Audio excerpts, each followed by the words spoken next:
guys, how's it going? This is a beginning of December garden tour. We got our very first snow last night. It started early in the evening and it kind of stopped by the time we went to bed. But this morning we woke up to, I don't know, between 1 and 2 inches of snow, I'm guessing.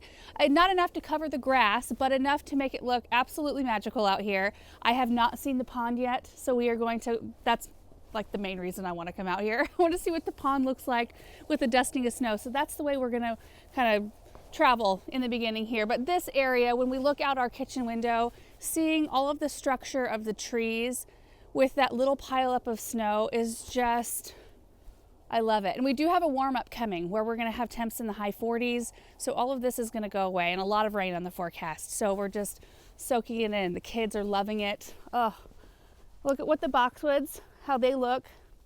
Still very structural, but just very beautiful and softened by that snow. We did not trim back our hydrangeas. I'd kind of intended to do that, but they do look pretty with that little bit of snow and they hold up pretty well. Looking toward the west side, again, another very magical sort of landscape with all of the white.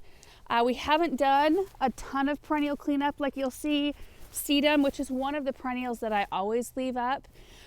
Because it's so strong typically and it just holds, like the umbels of flowers hold that snow. And before anybody asks, the cats have a very warm greenhouse that they can stay and go in and out of all day long. They're used to it, they're acclimated, so they still follow us around no matter what the weather is. The west side with the boxwoods, maples, and the esplanade urns. And Erin, I'm guessing that you're relieved that the arborvitaes are looking very upright still. You never know. If we get a real wet snow, it can weigh those arbor branches down. So we have to get out here. I've brought you guys along for it before. We have to get out here with a broom and broom off the snow so it doesn't damage the plants. But this kind of just goes to show how important winter interest is, especially in areas where we have months and months of kind of off season, really. And then how important it is, you know, when you get snow so you can see where things are at. And it's a great time of year to walk around and just note, okay, I need to put an evergreen here. I need to put something with red branches there. Or I need to retool this area so that it's more interesting in the winter months. Because, you know, for us gardeners, it's important because I don't know what, 4, 5, 6 months out of our year, it looks pretty sad. And we don't want it to look sad, and it doesn't have to, you know. I mean, look at this structure right in here. I mean, just the addition of the bench, the arbor, the structure that this whole area has, it still looks very interesting. Our raised bed garden always looks real pretty with a bit of snow. I left the carrots. I've got some mammoth carrots in there and I'll just continue harvesting out from that raised bed, right out from underneath the snow. And some bachelor's buttons that we didn't get cleared up. I'm gonna head this direction toward the Hartley and then back to the pond. The golden rain tree here, I wanna say that this is probably top 3 for me, top 3 favorite trees on our property. It was, you know, clearly here when we moved in 6 years, was it 6 years ago? 6.5 years ago. I love the multi-trunk. I love the whole feel it gives to this space, even when it doesn't have leaves. Let's go through our new gate right here, just because we can. Look how pretty. One day it will have boxwoods grown up and it'll look a little more tucked in. Okay, so at this point, you can't see the brick patio. And what I'm noticing about that is that we have, you know, cutouts in the corners. We do intend on putting pots in the cutouts, but I'm wondering if a like micro hedge of something evergreen, so maybe like North Star boxwoods that stay a little bit naturally smaller. Maybe we put a little like identifier, because you can't tell the structure of this patio and you kind of lose that when you don't have anything there. And we intended on having this brick patio mirror the structure, or the lines rather, of the area around the Hartley, but you can't see it when it's under snow. And I did not think about that until right now, until you see it under snow. The benches look beautiful. Oh, just look at the view. Look at that.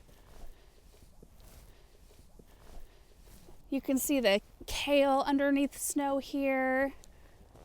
If we got out here just a tiny bit earlier, these lights would still be on. I see they're on the other side. I wanted to pop out into this area so we could kind of take in the Hartley from the front. So I'm also noticing I can kind of see where the pathway is But again, even though we're going to do this a lot less formal, we still need to have something along the pathway to indicate where the pathway is. So something to think about. Oh, but look out toward the Persephone garden. That's what we're calling it now. It's the Persephone garden because we have a Persephone statue. So that's what I'm going to try real hard to change it to that. Oh, okay, Erin, we got to switch spots so you can turn around and look this way.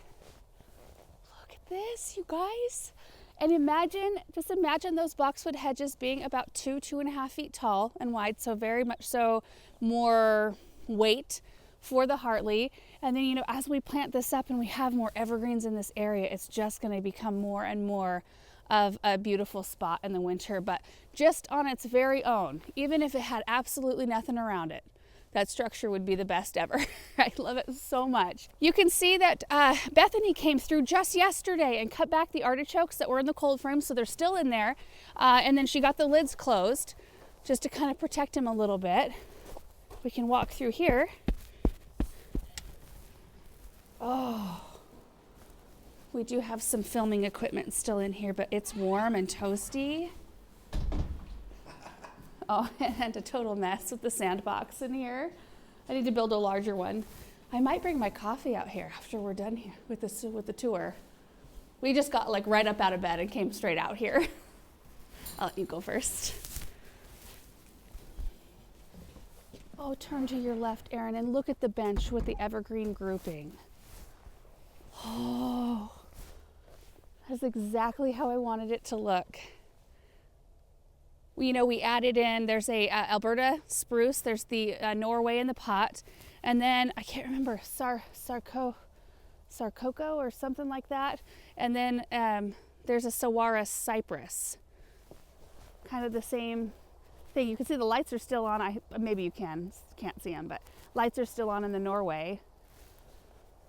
I love these crab apples. Now, correct me if I'm wrong, Erin, is the variety Summer Sprite? Does that sound right? Look at the orange berries.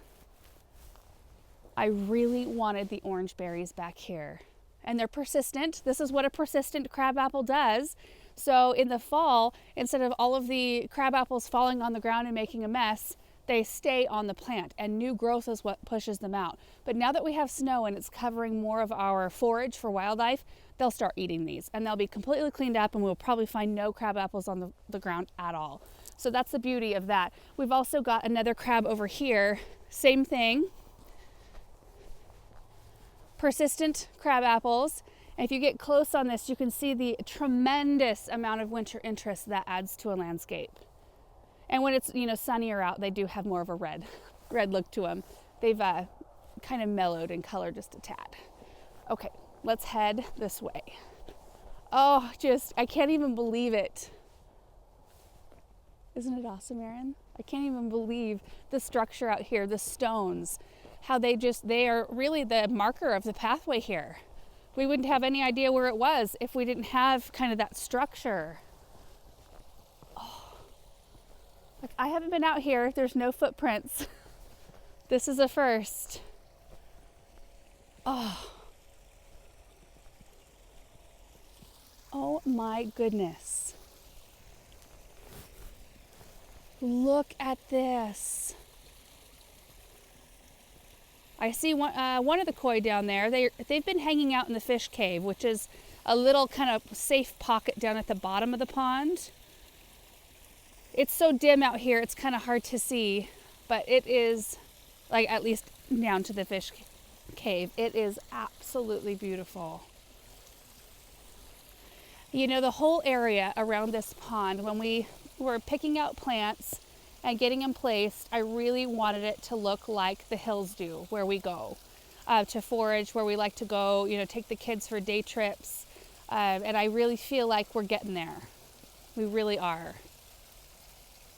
We didn't use any sort of formal plantings, just a lot of evergreen, ground cover type shrubs, ornamental grasses. There's a few flowers. There's like a couple of cone flowers in this area and some sedum, but that's pretty much it. I didn't want a bunch of wild color in this area. I just really wanted it to have a natural feel. And you guys, we do have, you know, the Norway spruces. So there's the Colorado blue on the far right, And then we've got a Norway, another Colorado, a Norway, another Colorado, and then there's 2 Serbian spruce up at the top there. And then another Colorado. Swinging over, there's an Austrian, an Oregon green Austrian pine, and then another Colorado. All of these trees, except for the Oregon green, will get anywhere between 30 and 60 feet tall. I mean, it kind of depends on the environment and if they like their spot, and they'll get roughly 20-ish feet wide. Except the Oregon green, I think, tops out at 20 to 25 feet tall, maybe 15 feet wide, so it's a little smaller. So, I mean, this area will be it will be shrouded. We also have a scarlet oak here that still has its leaves.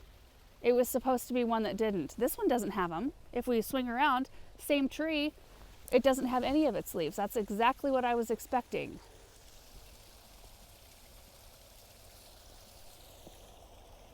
I don't know if I want a 60-foot tall tree with a 40-foot spread that holds its leaves back here. We might have to dig that one out and put it in the dirt lands next year.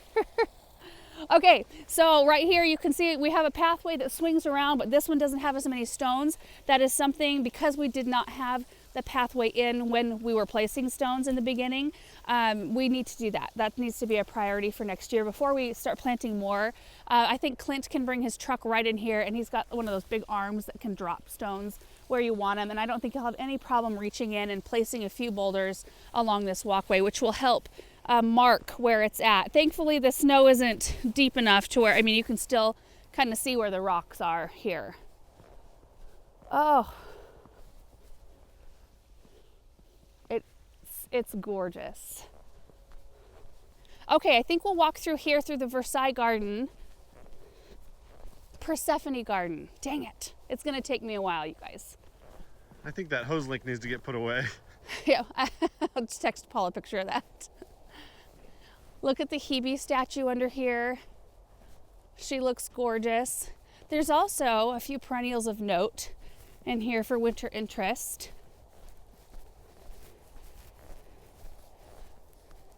First off, there's the, this is the prairie rose panicum.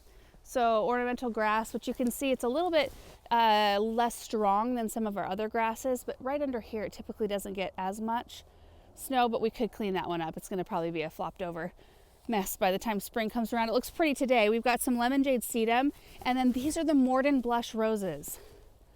I talk about the hips on this variety all the time. This is what they look like. They're giant, and they're a gorgeous color, and they come out in these big clumps like that. Like, look at this one right here. Look how beautiful with snow. So Morden blush, which I'm seeing there's a sucker tree growing right up through the center of this one. Excellent. They bloom a very delicate pink, full cupped kind of rose, and they will bloom through the season, but their first bloom is much stronger than the rest. And I feel like if we just leave that first bloom and don't deadhead, which would encourage more bloom, but if you just leave them, you get these hips. The plant has enough time to set the seed. That's the seed of the rose. So it's worth it just to leave this plant, and it can bloom sporadically through the rest of the season, but then we get that gorgeous crop. This is a honeysuckle. See their evergreen vine. And that adds a little bit more bulk, a little bit more interest right here. And these are Rudbeckia right here, black-eyed Susans, just the classic variety. So pretty with snow. Everything looks pretty with snow. We've got a Royal Raindrops crabapple right here.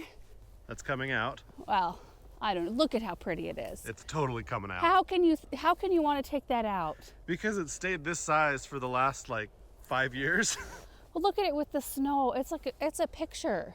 Well, it is a picture right there. It's not a picture in the summer. Well, maybe not.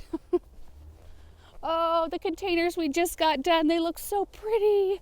I popped out here last night and got just a little video because I thought, well, this might be all the snow we get.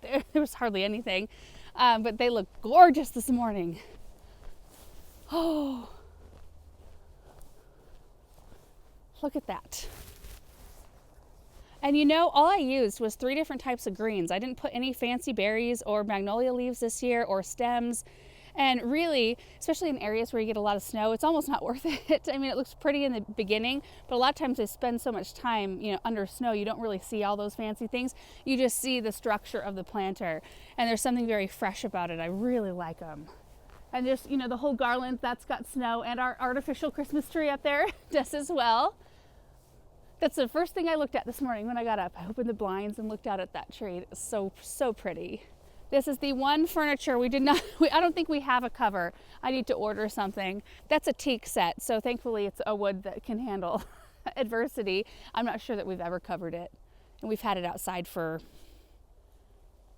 a lot of years, 5 years maybe. And it's still almost as good as new. But I think I want to get something to put over it because it kind of just looks wrong to have padded furniture with snow on top of it. Right over here, gorgeous sedum, still up right here. I wanted to show you the yews we just planted and how much of a difference it makes to this space, especially when there's snow. So if we step back here and look at this flower bed, it would have just looked like a mass of white.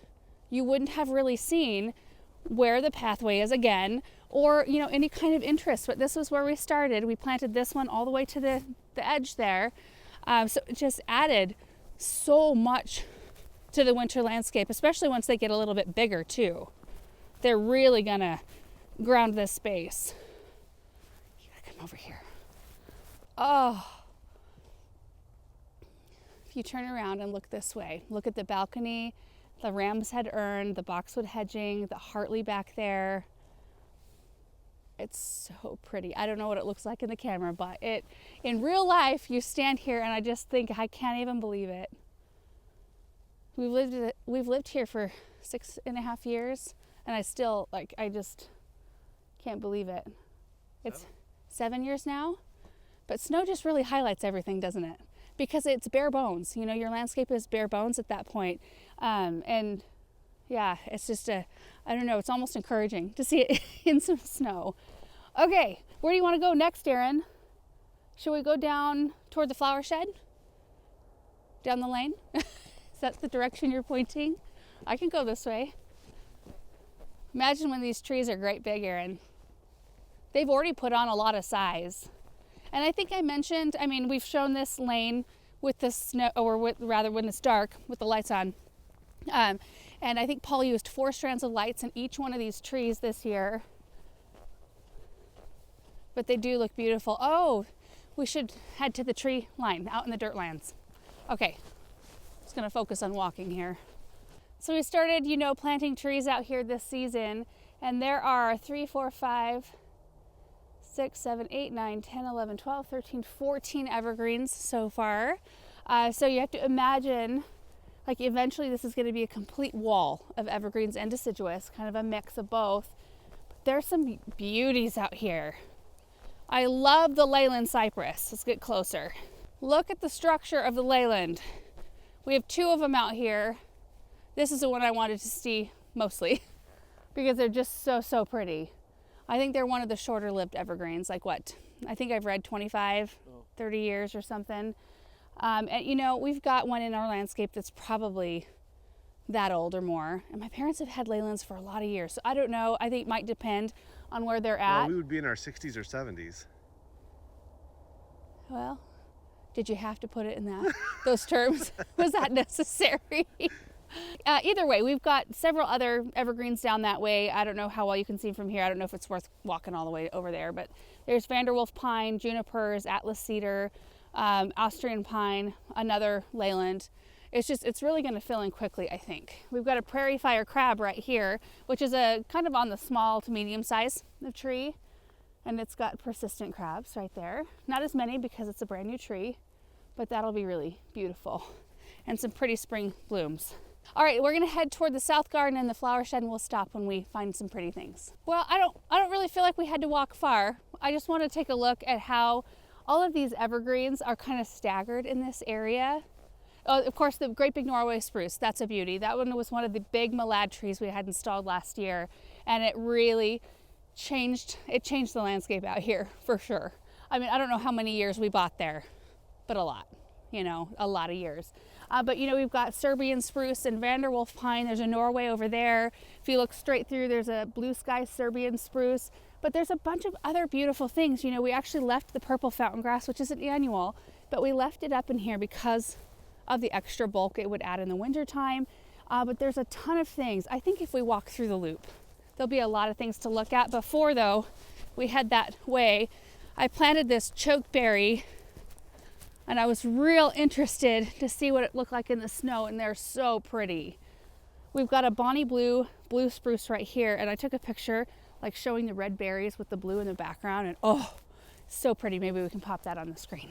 You know, one thing about the view this way, one day those North Poles will pretty much obscure the houses. I think maybe except for the tippy tops of the roofs, I think they'll get to a point where we won't see most of the houses right there, which it will be nice. I mean, we've got really great neighbors, which is nice. We chat over the fences and stuff, but it will be nice for at least, you know, I don't know. It's nice to have a solid background. Look at this. I mean, looking toward the flower shed, we've got Autumn Joy sedum. Again, the sedum being awesome with snow on top. And we didn't get around to a lot of perennial cleanup. We will work on that throughout the winter because the snow will probably be gone. I mean, in all likelihood by maybe tonight or tomorrow, probably. So we'll come in and cut back some stuff, but we've got the Agastache still up and looking beautiful. Look at the Proudberry Coralberry right here. So the pink berries, they hold for so long, and they do start to turn a little bit brown, but you can still see some hints of pink in there, and it's just such a beauty for so much of the season.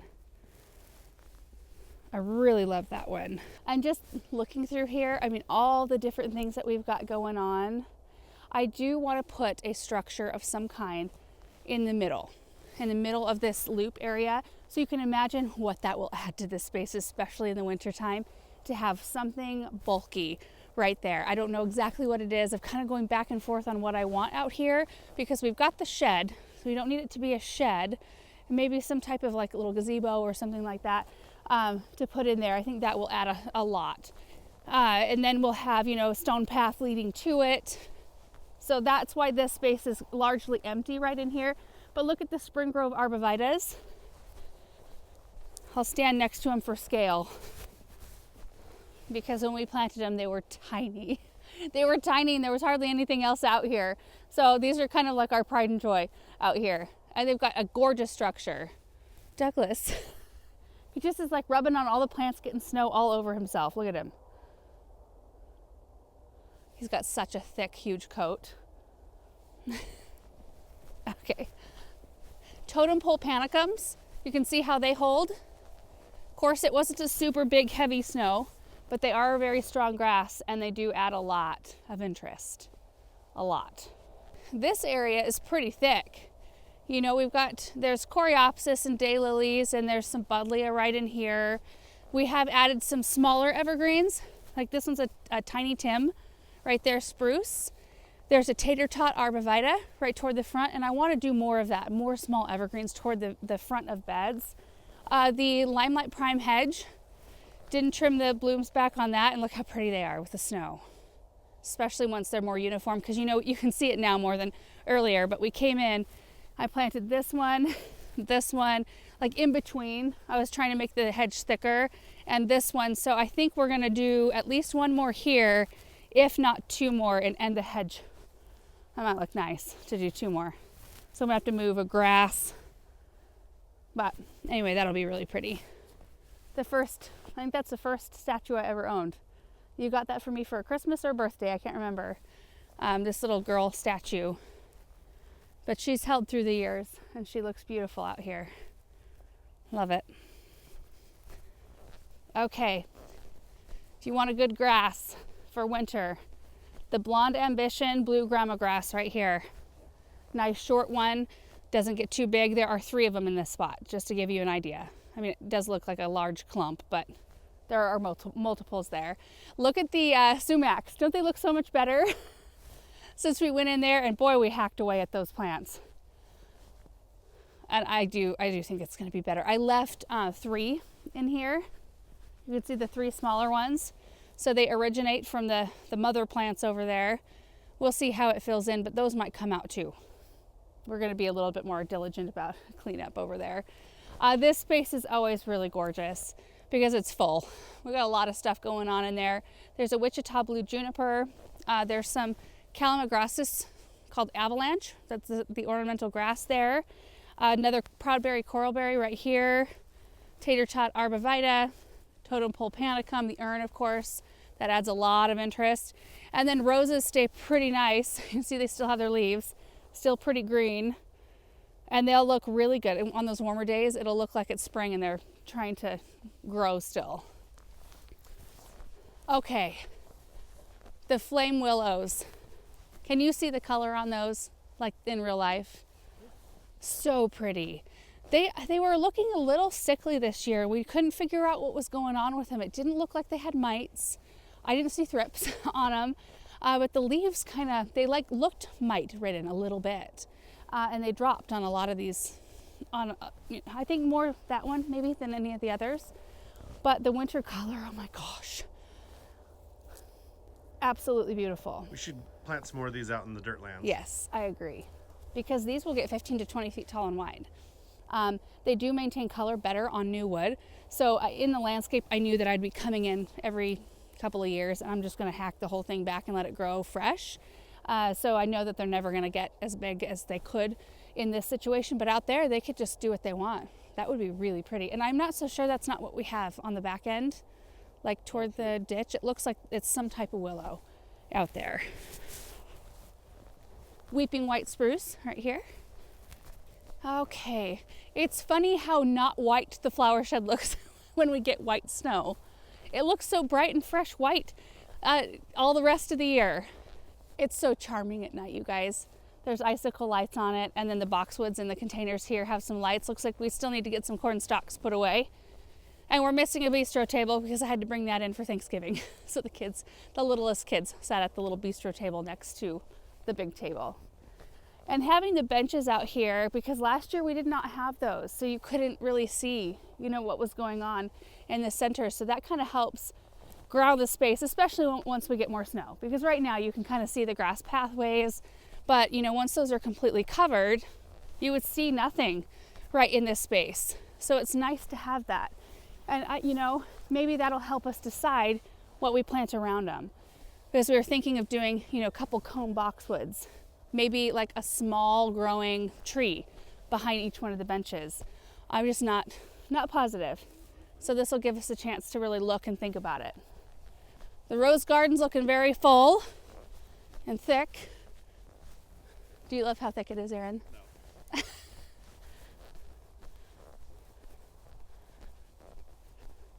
Boy,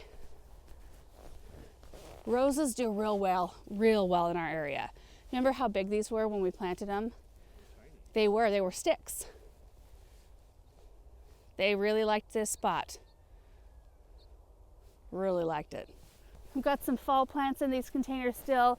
The obelisks make it look like, I love them right here. I'd have a hard time doing something different because they're such like beacons right here, and they really are the right scale, and they indicate the opening, like the formal opening to the space, to me anyway. All of our berries, they look really pretty. They have kind of orangey stems in the wintertime. And then this is kind of just a bit of a repeat of the other side in terms of, there's evergreens and grasses and all that kind of stuff. We've got the arbor in the center there, which even though it doesn't have anything on it, it does help to have something out there. Otherwise it would look like a sea of just plants. There wouldn't be any structural thing kind of moving you through. This is a prairie fire crab right here. That is beautiful. Oh, so nice. So this is what I'm talking about when I say I want more yellow stems in the garden. This is an Arctic Fire yellow dogwood. We've got 3 in this space. Well, this is just one right here. And they are such a light, especially you guys when it's sunny out. I mean, they are just like this bright beacon. And while red stems are beautiful too, I don't know. I feel like these really light up a space. So I'm going to be adding more of those. Okay, again, thankful I can still kind of see the rocks in this space. I still have a water line that I did something to. We're gonna have to fix in the spring. When I moved the lilac, I pulled the water line up as far as I could so that I could remember that it was not functioning. So there it sits. So now you know. 2 of us know now. We've got a hoopside blue spruce, and this is a juniper, the Gin Fizz. I think this one has put on a lot of growth. Yeah. And I have to look back when we planted it, because I don't think I even really realized that until right now. Because wasn't it like waist? Really tiny. Yeah. Wow. Okay. Another beautiful blue right here. We're gonna have to limb this one up when it grows. Yeah. Yeah, for sure. All right. Yeah. Here's another Norway. You know, Nathan Malad, when he was here, he's recommended that we put a lot more nitrogen, especially Yes. on this tree, to On this green one. it up a little bit more. Yeah. He said he knows that, you know, we work with Espoma, and he was like, I love the Espoma products, but he said, you know, don't like go heavy on it. Yeah. He goes, you know, you can put quite a bit on there, so don't be shy. Okay. So that was good, you know. This one has always Information. been like our kind of looking one. It's never gotten worse than when it was planted, but it hasn't looked as robust as the others and as lush and green. So yeah, that's something we'll need to do. He said he does it twice a year. I asked him He that. said sometimes 3. Really? Yeah. Okay, well that's good And to know. a tree like this, you could probably put, you know, like the 20, I think they're maybe like 28-pound bags. He was like, yeah, you could put like 1 or 2 bags per time Wow. on there. So yeah, they're big he was trees. like, don't be shy. Okay. Corinthian lindens, you guys. Also, the train, when it's snowy out, I don't know what it is about the air, but the train is much louder in the winter. Wow, there's not as much tree block either. How many miles away would you say the train is? 3? Maybe 3 miles away? Yeah, 3 or 4. Yeah, 3 or 4. Yeah, probably 4. Yeah. Corinthian linden, look at these. You know, these haven't grown at all. In fact, I think that one branch that's sticking up, that's like the most growth that it's seen. The one with no leaves. Yeah, but the trunk is getting real thick. Yeah, I mean the caliper here is amazing. Yeah. So maybe it's just like I think it's just putting down it's getting roots. ready, and then it'll Yeah. hopefully. But Your dad told me that at their house, when they plant lindens, they take off like a shot. And he said that when they plant locusts, they sit for a lot of years. And we have the exact opposite yeah. on our property. Oh, that's interesting. It goes to show you, like just 10 miles away, it can be so different, even though you're in the same area, same Like by zone. contrast, look at the locust Oh yeah, back behind the birch. yeah. It really has bulked up quite a lot. Quite a lot. I love these Spartan junipers right here.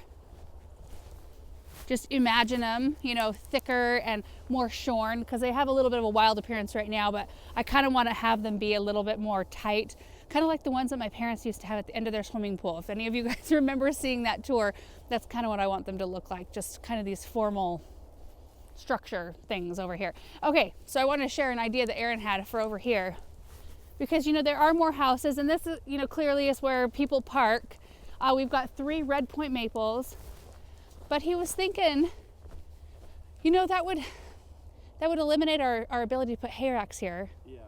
But he was thinking of possibly putting some kind of an evergreen. At first he was thinking North Poles and going between the maples with North Poles, which I think, it would be nice to have a block right here. Not that this is bad to look at, but it just would be nice to have something evergreen. So I was thinking, because the arbs will get 10 to 15 feet tall, or they'll want to, and these will eventually have a, 35-foot spread. I think it might be too shaded here eventually, and it would make the arbs be kind of sickly, because they really do need full sun. But what if we did like a green tower boxwood or Grand Blandy, something that stays 2 feet wide, but we can top it about here, or even here. I think the reason we haven't thought too much about that is that those are the type that can smell. But they're over here. Yeah. Like it's not, and they only bloom for a short amount of time. Sure. Are both of those, the Green Tower and Grand Blandies, are a type that stink? I think so. I'm not opposed to the can't idea. remember. It's just something you got to consider. We could do yews, too, Yeah. How tall do yews get? tall. I was kind of hoping for like 6 feet ish as we, a hedge. We could figure something out that could handle more shade. But I think whatever we end up putting here might be nice to have it be a little bit more like shorn on the top, shorn on the sides, a little Yeah. bit more of a kind of a hedge look. I don't know. Is that kind of what you were envisioning with the North Poles? Either way, it might be something that'd be kind of nice. We'll have to put the hay rack somewhere else, because that was a fun project. We got plenty of fence line. Yeah.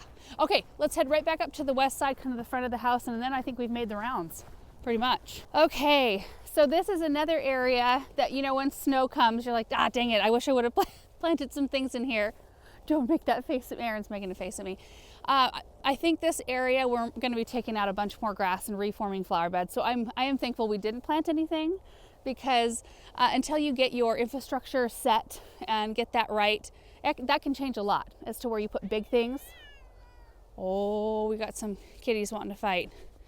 Hey, no fighting. It's too pretty out here today to fight. It's just a real pretty view right here. Seeing the fountain up in the front of the house, the big locust tree, and this space here, which is filling in. And you know, again, I don't know that I really don't have any desire to plant up this side, just because it allows some breathing space. If I planted this up, I think it would need to be something low and something uniform, because if I did cottage on both sides, it will look like a huge jumble of a mess, and you'll kind of lose the structure that you have if you do anything taller. So it's something that I've really enjoyed, just having be empty and just clean, and seeing this structure right here. It just does something for me that Would it look ridiculous to plant grass? Would you want to mow it? No, it wouldn't look ridiculous at all. I think that's the best idea I've heard. It would be a pain in the butt to mow. You'd have to get like a little little mower. Little electric mower or something. Yeah. I mean, don't tempt me. That would be pretty. That's what I'm talking about. It needs to be something low and something uniform. Yeah. That would be really, really beautiful right here. Really beautiful. But the esplanade urns look good too. And you know, I was going to come along when the pots were cleaned out, those purple fountain grass, the whole root ball came out in one big solid chunk. So they're completely empty. And I thought, oh, well, that's perfect. I could come in and plant some tulip bulbs in here. But I think I want to do something different in the spring. So I'm just going to let them be empty right now. And I've got some things that I think I want to put in there. Man, look at how beautiful the arb hedge is. It is gorgeous. It's such a pretty wall. Let me stand here, because when we planted them, they were about right here planted. Yeah? Yeah. About there? I'll find a picture. Yeah.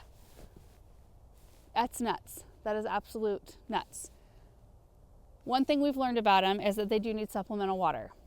In a hot climate like ours, all of the stuff in front of it gets like, it's the one drip zone goes off. This one's got 2 drip lines to it, so it kind of gets double what everything else does in this area, which when you're target watering, it's still efficient, and you can keep them happy, and they get full sun. And I do think that that's another thing, don't you?